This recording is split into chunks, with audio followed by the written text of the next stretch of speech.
Hey guys. So yeah, we're going to move into chapter 1. So I think it's a good way to pace this is one chapter per month, because these chapters are very profound. And I'm not saying they're very long, they're just packed with things. So in this video, I'll probably only cover 1/3 of this chapter, and then I'll probably divide it up into 3 different videos. So we're in chapter 1, The Secret of Marriage, on page 21. And I'm not going to read it word for word, I'm just going to go through it point by point. And I'll try to tell you where I am, what page, and what part of the page. So we're starting off with chapter 1, The Secret of Marriage, and Paul quotes Tim Keller quotes Ephesians chapter 5, verses 31-32, where Paul writes, "And therefore a man shall leave his father and mother and hold fast to his wife." ESV, hold fast to his wife, or be united to his wife, and the two shall become one flesh. And of course, Paul's taking this from Genesis. But then in Ephesians, Paul says, this mystery is profound. Or this is a profound mystery. And then he goes on to say, but I'm talking about Christ and the church. So what is a profound mystery? Well, marriage is a profound mystery. And the mystery gets more profound the more years that you're married. What Tim Keller tries to show in the first paragraph is you kind of have to get rid of everything that's been put into us or imposed on us on what marriage should be. And the first thing that comes to my mind would be, Hollywood movies, or just romantic novels with a ridiculously false view of what marriage is, and an overly romanticized, but romantic in a wrong and false sense. And so Keller writes, no marriage I know more than a few weeks old could be described as a fairy tale come true. Why? Because it's hard, it's difficult. And so Paul is saying, this is all a profound mystery. So at times your marriage seems to be an unsolvable puzzle, a maze in which you feel lost. So it's not all beautiful sunsets. It's a lot like what my dad said in the army. When he was in the army, he had to dig ditches. Sometimes all day he would have to dig these really deep ditches. And a lot of times marriage is like that. And it's balanced with, hardships and perils and paradoxes. On the next page at the top, he talks about the Genesis account. And Adam, when Adam was created, and then God put Adam into a very deep sleep, when Adam woke up, he knew that something was missing from him. Something had been taken out of him. And he knew there was something missing in his life. And when I think of myself, in my 20s, in my early 20s, I wasn't in marriage mode. And partly it's because of the culture in which I was brought up. But when I got to my 30s, I knew there was definitely something missing in my life. And I don't want to use pagan, phraseology like, oh, it's my other half and I have to go find my other half. But when I was in Russia, I started going to Orthodox churches, and I would pray in front of the icon of Jesus Christ, and I would ask God to reveal to me and to please send someone in my life that would be my wife. Because I told the Lord, I'm ready now to get married. I've done all of this, and I realize there's something missing in my life, and that is a good, God-fearing wife. So when Adam first saw Eve, poetically he said, at last, like finally, God, you've given me my suitable helper or helpmate. And so the dichotomy and the paradoxes Tim Keller talks about marriage, it's horribly difficult, but that gives you joy. So the most painful, the most wonderful, this is the biblical understanding of marriage.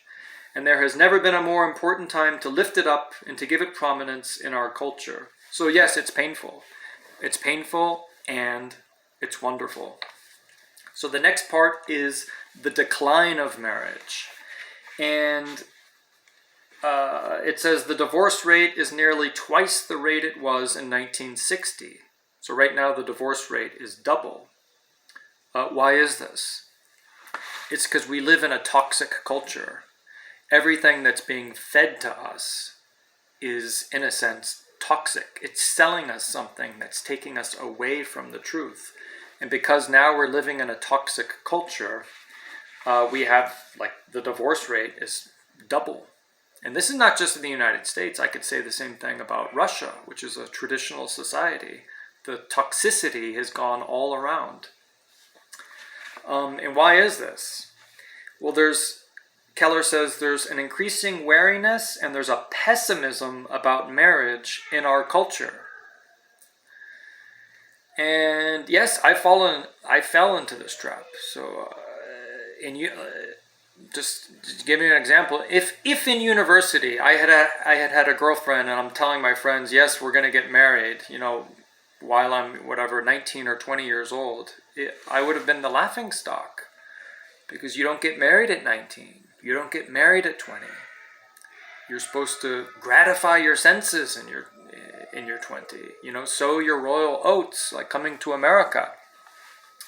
And so there's this great pessimism about marriage, that marriage is going to make you unhappy, it's going to take away your rights, and all of this comes from a false premise, a false foundation, that the purpose of marriage is so that I can gratify myself, and it's all about me.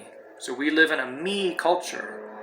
So you have to satisfy me.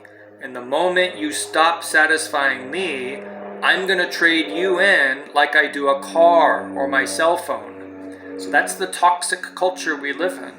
So there's this negative perception of religion, the Word of God, of marriage, everything the Bible calls good, in our toxic society lifts it up as bad. So the toxic society says everything the Bible says is good is actually bad.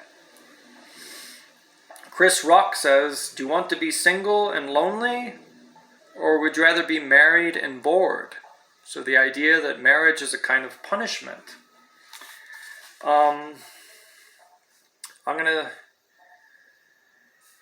Another sentence says, one is the assumption that most marriages are unhappy. So the idea that's floating around is that most marriages are unhappy. And after all, the reasoning goes, 50% of all marriages end in divorce. And surely many of the other 50% must be miserable. So living together before marriage, many argue, improves your chances of making a good marriage choice. So the idea is that getting married is something bad, it's something negative, therefore we need to fornicate and live together before marriage just to try to figure out if this is something we want to do. But the statistics show otherwise. So the next section I'm going to read from is the surprising goodness of marriage. So a substantial body of evidence indicates that those who live together before marriage are more likely to break up after marriage. Why is this? Because you're bending God's law. When you bend God's law, or if you think, I can just go around it, well, guess what? It's going to come right back. And I'm not saying I'm innocent of this. I have also fallen into all of these traps. And that's why I know that the biblical teaching is true, and that what I did in the past was not. So I'm not going to dwell on this because we are already married.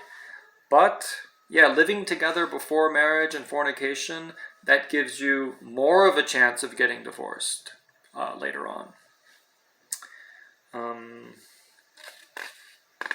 Okay, I'm going to go into the next page. I'm at the top of page 24, and I'm going to read from the first paragraph. Many young adults argue for cohabitation because they feel that they should own a home and be financially secure before they marry. So I underlined financially security because this is a myth. It's a myth that there's no such thing as financial security. I mean, look, if you want financial security, go back and live in the Soviet Union in the 1960s and 70s. There, you'll get financial security. But no, it doesn't exist right now in the free world. There's no financial security. I can give you $1 million and it's just going to mess your life up and it's still not going to make you financially secure. So financial security is very relativistic, and waiting. I'm like, oh, I'm going to wait until I at least have $10,000 in the bank. Nope, it's not enough. It'll never be enough. So this whole idea is I'm going to do this or take the next step and commit to my partner once I become financially secure. No. Read the book of James. You don't know what's going to happen tomorrow and your life is like a mist. Okay. The fact is, it says in the middle paragraph, is that married couples are actually happier. They have better health. They are more financially secure than the single, or to those that are simply cohabitating with one another. So I'm going to read the middle paragraph. Why would this be? Some of this is because married people experience greater physical and mental health. Also, marriage provides a profound shock absorber that helps you navigate disappointments, illnesses, and other difficulties. I'm not going to read the rest of it, but the myth that floats around society that makes marriage undesirable is false. The bottom, it talks about why people are so wary of getting married, and partly it's because they've seen bad examples from their parents. I don't know much about Yezi's parents, but I do know Raquel's parents, and I think Raquel had a very good example to look to, of people, because they come from a more traditional society and mentality. So you have two people sacrificing for one another, no matter how hard things become. But if I look at my own parents and my own situation, not so much my mom, but the idea is that when things get tough, we live in a society of just commodities. And when my cell phone goes, is a couple years out of date, I just trade it in and get a new one. And that's the mentality. Not fight through it and sacrifice for the family. That wasn't the mentality. So young people see this and they say, if that's what marriage is, I don't want any part of it. So what we have is a marketplace and a consumer mentality. So the marketplace and consumer mentality is if I marry you, you exist to fulfill my needs. And when you no longer perform, I'm just going to trade you in. I'm just going to get rid of you, and then I'll just trade you in for something newer and better. But of course, that doesn't work, because you're trading in one sinful person for another sinful person with another set of problems. So in today's marketplace mentality, marriage is, I'm going to marry you so that you fulfill my needs. And the premise is all wrong. It's very wrong, but that's what's going on. And that's why people have a negative idea of what marriage is because it's been twisted.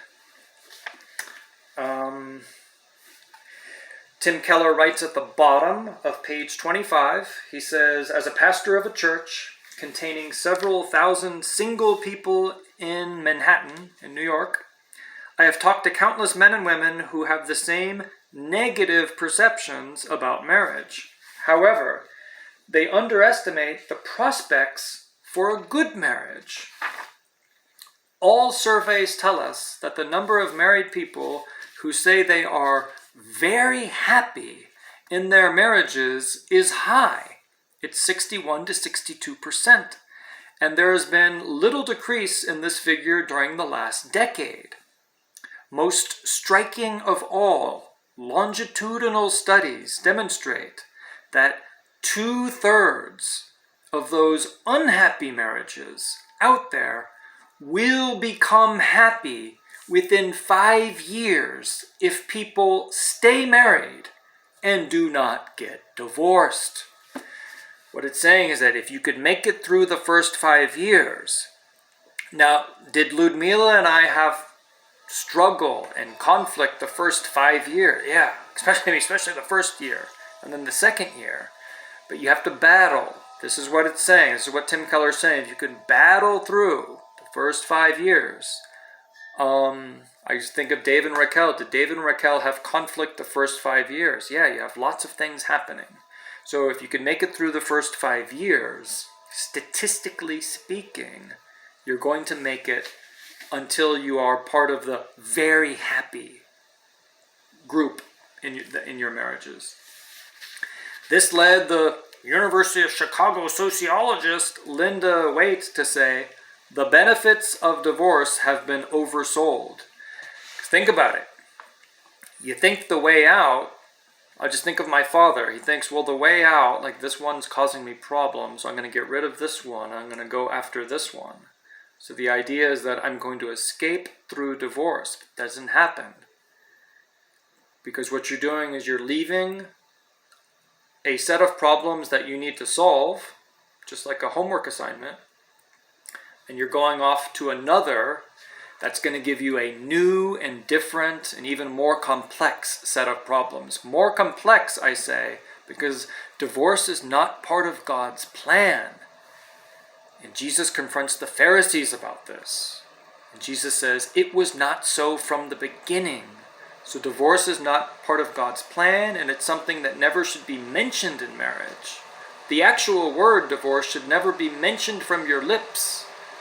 And this is Jesus Christ's teaching. He says, it was not so from the beginning. Moses allowed you to get divorced for these stupid reasons because of the hardness of your hearts. But Jesus says, from the beginning, it was to be a man and a woman forever. So that means you got to fight through the problems. And now I'm reading the last paragraph. During the last 2 decades, the great preponderance of research evidence shows that people who are married consistently show much higher degrees of satisfaction with their lives than those who are single, divorced, or living with a partner. It also reveals that most people are happy in their marriages, and most of those who are not and who don't get divorced eventually become happy. This is true. Also, children who grow up in married, 2-parent families have 2 to 3 times more positive life outcomes than those who do not. The overwhelming verdict, then, is that being married and growing up with parents who are married are enormous boosts to our well-being. So far we haven't really gotten much into the biblical teaching. This is raw, sociological statistics that are showing that what the Bible is saying about marriage is true. Okay, so the next section is the history of marriage. I'm not going to go through the whole thing. I'm going to start at the bottom of 27, because I thought this would be a good place to start.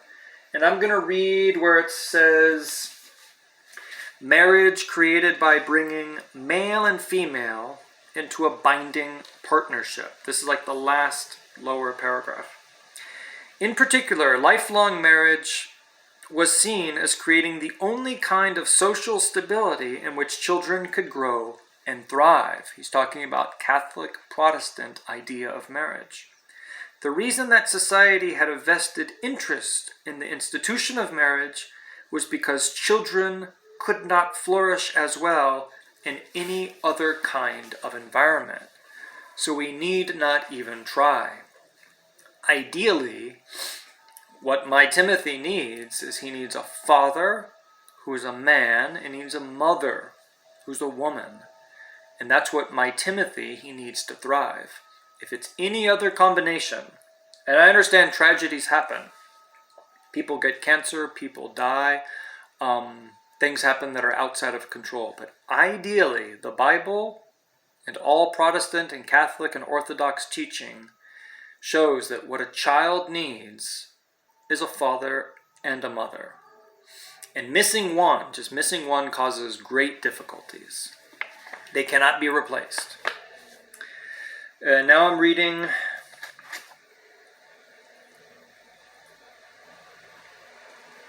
I'm going to read the bottom and probably the rest of this section. However, Waite explains that a new view of marriage emerged. So here's the new view. From the 18th and 19th century Enlightenment. You can go ahead and underline Enlightenment, but don't be fooled. Don't be fooled by these stupid textbooks and what they're teaching you in universities. The Enlightenment, to me, is actually endarkenment. It's foolishness and stupidity. And I'll show you why right now.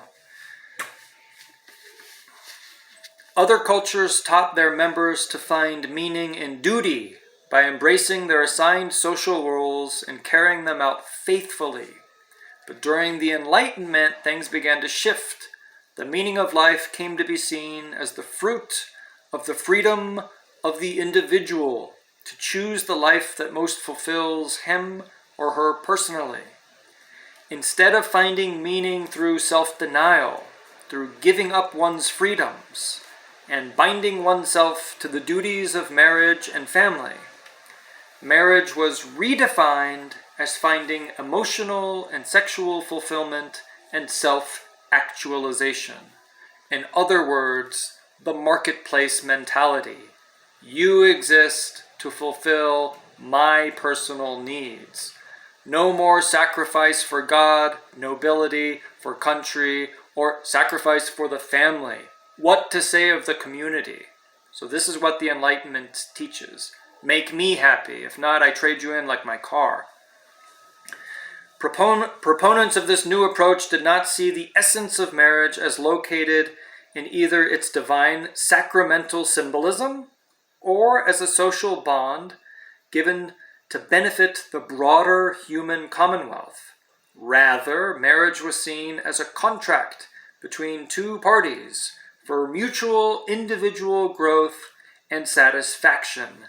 In other words, individual gratification. You must fulfill my sense gratification. And if you don't, then it's over. So this is what the Enlightenment teaches. So it's not enlightenment.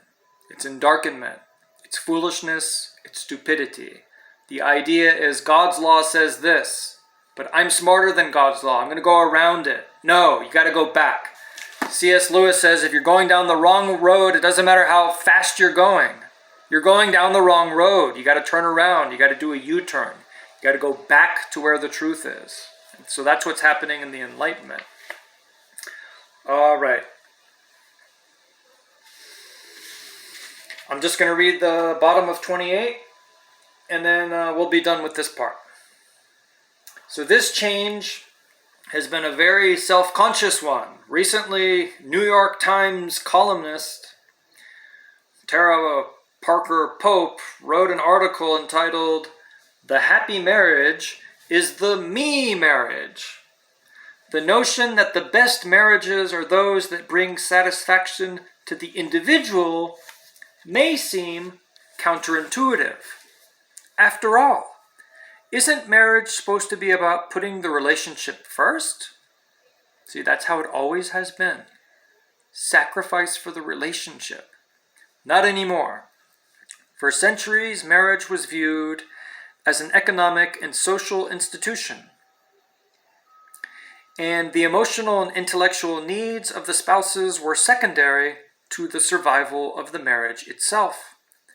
But in modern relationships, people are looking for a partnership, and they want partners who make their lives more interesting, who help each of them attain valued goals. In other words, it's all about me. This is the marketplace mentality, like going to a bazaar and buying and selling things. And the idea is that you exist to fulfill my needs. And when you no longer do this, like a car, I'm going to trade you in. This change has been revolutionary, as Parker Pope lays it out unashamedly. Marriage used to be a public institution for the common good, but now it is a private arrangement for the satisfaction of the individuals. And of course, I'm teaching this is wrong. Marriage used to be about us, but now marriage is about me. What about me? But ironically, this newer view of marriage actually puts a crushing burden of expectation on marriage and on spouses in a way that more traditional understandings never did. And it leaves us desperately trapped between both unrealistic longings and terrible fears about marriage. And this is where I'm going to stop this video. So this is why the Enlightenment's view of marriage is bogus, it's wrong, and it doesn't work. Because it leaves out the fact that we're spiritual beings, and it leaves the relationship at the level of a business transaction. And I'm sorry, but my wife means a lot more to me as a spiritual, as somebody with the Holy Spirit made in the image of God. My wife is, I can't think of her as a commodity. It's the two shall become one flesh.